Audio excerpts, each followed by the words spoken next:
Hello everybody, it's Mega Charizard, and I'm finally back with another reaction. Of course, we're watching Dragon Ball DC Doom Saga Part 1. And I want to say that the reason why I have been uploading because I hadn't had Wi-Fi for the last few months, ever since we moved and after the hurricanes. Yeah, it's been a long few months. And with that, let's continue our reaction. Warrior race.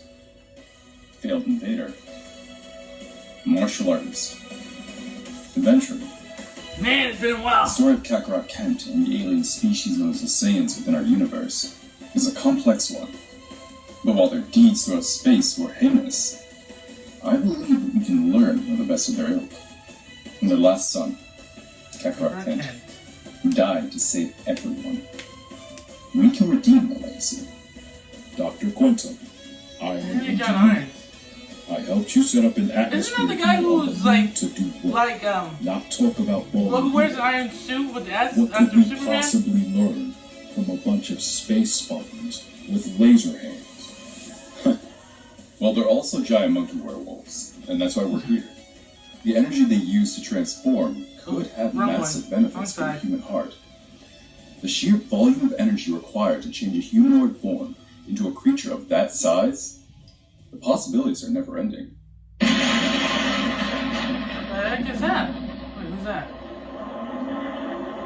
Deathstroke, Leech, and... Unfortunately, Doctor, I don't know who that guy is. The guy in red and yellow will be is. coming to an end Oh, wait. quite shortly. I think I've seen him Meanwhile, before. at LexCorp Too loud. headquarters on 1600 Pennsylvania Avenue, Washington, D.C., an alert sounded, and President Lex Luthor summoned his Superboy into the Oval Office.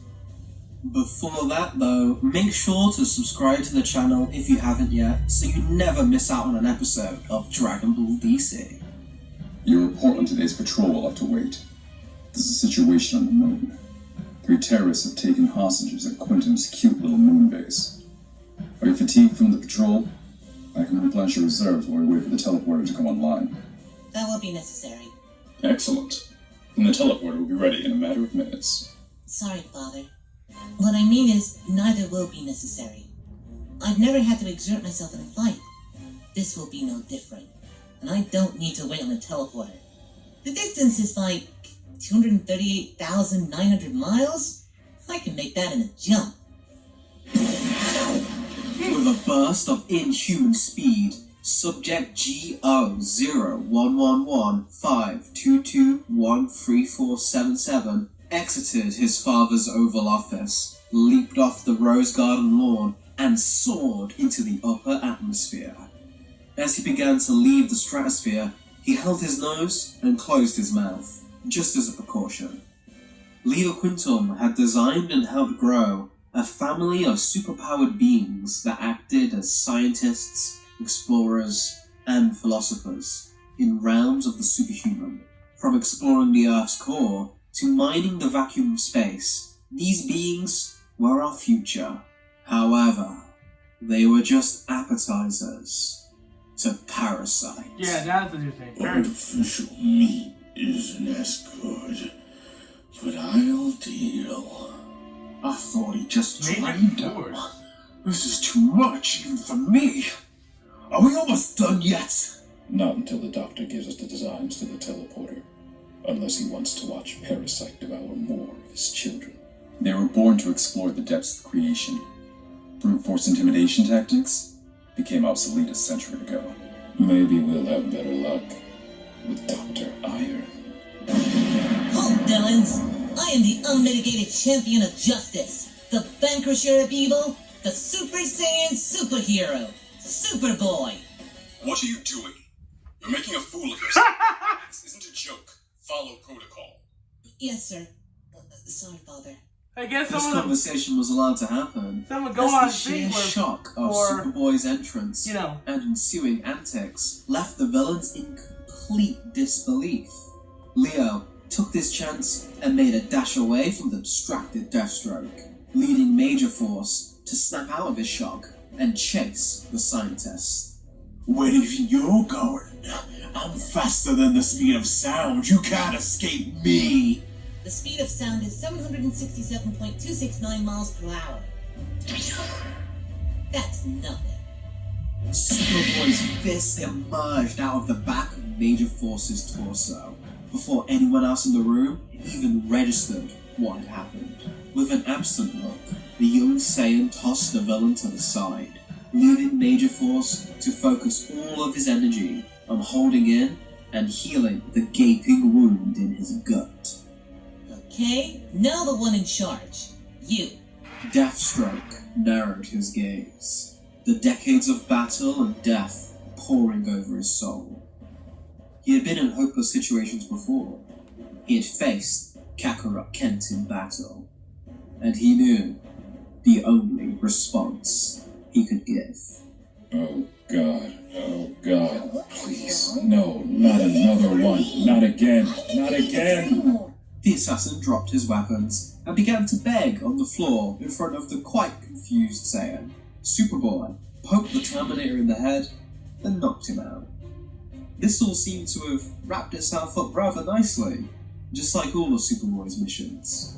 That is, it would have, if not for the fact that whoever had recruited this team clearly didn't count on Parasite's unquenchable appetite, and Major Force being turned into an overflowing buffet of power. What are you doing? No! No! If you didn't want to feed me, you should have kept your suit on. The atomic power he's consuming is too much. Superboy, you have to prevent him from eating any more. He'll become unstoppable. He can eat all he wants. It's not gonna help against me. Meanwhile, at the Daily Planet, Lois Lane was moving the mountains of Pokemon cards collected by Larfleeze off her keyboard. She needed to get her screen up to start writing the evening edition.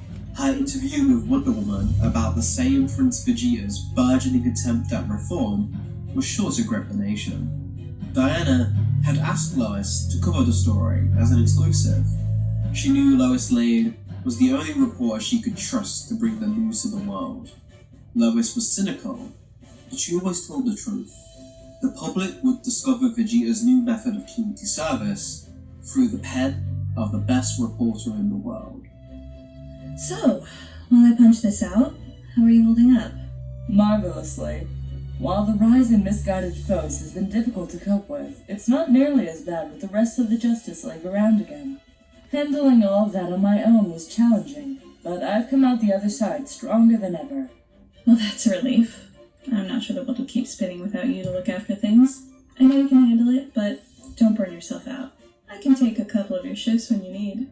I fear you'd be too harsh on the regular threats the Justice League handles. That's your problem. You're too soft on them. Couple interviews with me and I'd have them begging for the slab. Hey Lo, you might want to spell check. The I in Saiyan comes before the Y. Jenny, no one cares how it's spelled. Well, I think to show respect to a fallen people, it's quite important. See? Wonder Woman agrees with me. What tenacious thief is trying to steal the moon from me? Jenny, it's your turn to watch him. Nuh-uh, that's why I came over. Your shift started 2 minutes ago. So you just left him in front of the TV? It'll rot his brain. And he doesn't have much of one to start. It's informative. I left it on the news. What channel? Crocs. Oh, that isn't news. I know, but it just gives us so much material for the podcast. During this exchange, Wonder Woman had walked over to observe what was happening on the television. Apparently, John Henry Irons had sent a distress call that some kind of attack on Quintum's lunar lab was underway. The new hero, Superboy, was evidently on the scene, but she thought she should go check it out, just in case. Diana walked over to say goodbye to Lois and Jenny. War's never over, huh? The God of War always said that there must be another, but that is the poison of war, the thought that there has to be one. With a gracious smile, The Amazon flew out of an open window in Perry White's office, making her way to the Hall of Justice in order to access a teleporter to the moon. She is so cool. I thought I was so cool. I demand to be cool too! Oh, please. Through the base wall and out onto the surface of the moon. The young Saiyan then unleashed a flurry of ki blasts, each aimed at a different part of the monstrous blob. With his foe on the back foot, Superboy increased the ferocity of attacks. Hundreds of blows turned to thousands as he laid into the purple leech. Had enough? Parasite's body was mush. No remnants of a human form remained. Only a purple blob of writhing flesh and teeth. The mass was pulsing, and the confident Superboy charged forward, ready to end this battle with a dive kick. But to his horror, he was engulfed by the wave of meat. The creature's malleable body absorbing all of the attacks Superboy had been so confident in, and reforming toward more humanoid features, but in titanic proportions. This is... Man, I've never had stuff this good. Keep it going, boy. Don't Whoever had them play as Parasite is a really Superboy good one. struggled to free himself from Parasite's grasp, the purple flash forming over his small body. All of his attempts to escape with ki blasts only increasing the being's strength. He had miscalculated, assuming that Parasite would only be able to absorb so much before being unable to retain his senses. But Parasite didn't need his senses. He didn't need to think. He just felt the hunger. And that was enough to keep his monstrous power active. Sir, I need assistance. I don't know how to handle the situation. Please! Disappointing. You should be able to locate the central point of his energy. That's where his body is weakest. By firing a blast at that exact location, you can overwhelm his system temporarily and escape. Superboy closed his eyes. His vision was almost entirely covered by now. He tried to sense Parasite's energy, to hone in on the weakest point. But he couldn't. He was overwhelmed. I can't. There's just too much. So many different energies, all screaming out. All that power. I can't do it. Then you're no son of mine. Ooh. Tears fell down the boy's cheek as Lex had given up on him. Because he wasn't good enough. Lex was right. He had messed up. And now he was going to die, drained to a husk in the belly of this disgusting creature. My calculations led me to think you'd be better than this. Stop wasting my time. Either fight it, or die. Ooh. Parasite felt the last of the That's Super super Saiyan's energy electric. feed into him. It was a pure source of power, the likes he had never tasted before, and he was satisfied for the first time in years. Never gonna eat that well again. Suddenly, beams of golden light emerged from the creature's stomach as Superboy blew apart the purple monster in a gigantic wave of energy. See, Damn. my math is never wrong. The young Saiyan collapsed to his knees after his dramatic surge of power, now completely spent. And if any of you hear that The banging, Super Saiyan form, that's some guys with his are working stamina, on was always stuff a outside. concern. He had never felt as drained as he did right now. That surge of anger brought out a reserve he didn't know he had, but it vanished as quickly as it came, and Parasite was reforming, now dwarfing the moon base itself, eclipsing the Earth. I thought you were all tapped out, but you still got more in the tank, boy. Give it to me. Feed me. The Lavender Leviathan slivered his way toward the Saiyan. The boy, who was now so much less than super, tried to move away, to stand, to run. But he lacked the strength to even crawl. All his power that he'd been so confident in had been sacrificed to this monster, making its way to finish him off. In that moment, the boy did the only thing he could think of. He begged for help. Please, Father, help me! Oh, that is perfect. As Parasite's humongous hand charged towards the helpless boy, it was suddenly chopped to pieces by the rotation of a staff, sending the attack flying harmlessly away. Superboy looked up to see a man dressed in an orange gi, standing between him Kakarot Kent. and certain doom. Yo, I'm Kakarot Kent. I saw you on TV. Nice to meet you. You're him. You're alive? You're alive. Yep, I only got back a while ago, and then I sensed an awesome power coming from the moon. That must have been you, huh? I never thought I'd meet another Super Saiyan. I don't want to be rude, but you look pretty tuckered out. Mind if I take over from here? Okay. Yeah, right. After everything this kid just gave me, I'm stronger than I've ever been. You're just dessert. You can't just take other people's power and expect to be good with it. As you are right now, you're stronger than me, but you're not a match for me. Parasite charged forward, the massive flailing of flesh crashing against Kakarot's staff, which responded by changing its width, expanding into a massive pillar. Your staff is dispersing the force of his blow across the surface of the moon. Thanks! Some doctor gave it to me when I was your age. Don't get to use it much anymore, but it does a good job keeping guys like this away. Parasite's mass, however, began to seep over the Ryujingu band, gifted to Kakarot by Dr. Fate. The martial artist simply smirked as he planted his feet firmly and gripped the base of his staff, which shrank on one end to fit snugly in his hands, while keeping the other end extended. Kakarot then lifted the staff far above his head, the moon's lower gravity helping to transfer the momentum to Parasite, launching the monster airborne. The martial artist then began to run with the staff, dragging Parasite along like a kite. Try and use your own power next time, okay? Then we can fight for real. See ya!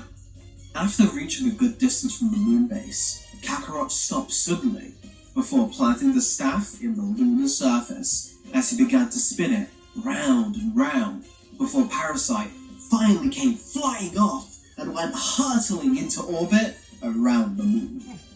That was incredible. You made that look so easy, without any unneeded power. He just didn't know how to use his own strength. Otherwise, I'd have been in big trouble. A horrifying ape-like roar echoed across the area, making Superboy think Parasite might have returned, only for Kakarot to realize it was his stomach crumbling. Sorry, you just mentioned dessert and I realized I'm really hungry. Well, come on in, Kakarot. I'll have the kitchen get something ready while I work up what to do about Parasite. Though, looks like you put him into a pretty decent orbit, so I'll have plenty of time. Be right there. Hey, you look pretty drained. Here, take some of my ki. Food will help too. Food always helps. Kakarot put a hand on Superboy's shoulder and funneled something back into the boy. Superboy wasn't sure how to describe it. This power, it's like Father's replenishment tank, but it's so much more pure. It's just ki. You know? Ki. Leo guided them into the subterranean levels of the lunar lab, making sure to recover and heal the injured creations Parasite had fought. Superboy was amazed by the massive size of the facility. Kakarot kept looking around for the kitchen. Luckily, he wasn't disappointed when they were led into the massive mess hall. Portals brought in food shipments from Earth, while gigantic plants grew unhampered by normal gravity. Kakarot's mouth watered as he could barely contain himself before being given a nod of approval by Leo to go crazy and eat to his heart's content. Superboy joined in, but much more politely, and made sure to use the eating utensils present. I've known you for years, Leo, but I had no idea you were such a good cook. I thought coming to visit would be all boring science stuff. I pride myself on being very cool science stuff. Oh yeah? Like what? Leo Quinton began to give the Saiyans a tour of his lunar lab, but in the middle of trying to answer Superboy's many inquiries about the nature and function of the equipment, Kakarot fell behind as they rounded the corner where the teleporters were kept. When one of them activated, and Wonder Woman stepped out of the booth. Hola, I have come to assist in your hour of need, Dr. Quinton. Ah, in all the excitement, I neglected to turn off the distress beacon. Oh, so you were able to defeat the intruders on your own, Superboy. I must say that's very impressive. I'm glad we can meet under such happy circumstances. I didn't do it alone. Oh, did Dr. Quinton assist? Yo, Diana, how you doing? The Amazon's jaw dropped as she saw her teammates. Her friend, she was so sure died fighting, was now standing right in front of her. In a flurry of emotion, Diana ran across the room and lifted Kakarot up in a massive hug. By the gods! How? How are you here? We were sure you died fighting Rogozor. Nope. How did you survive? Well, first I did this.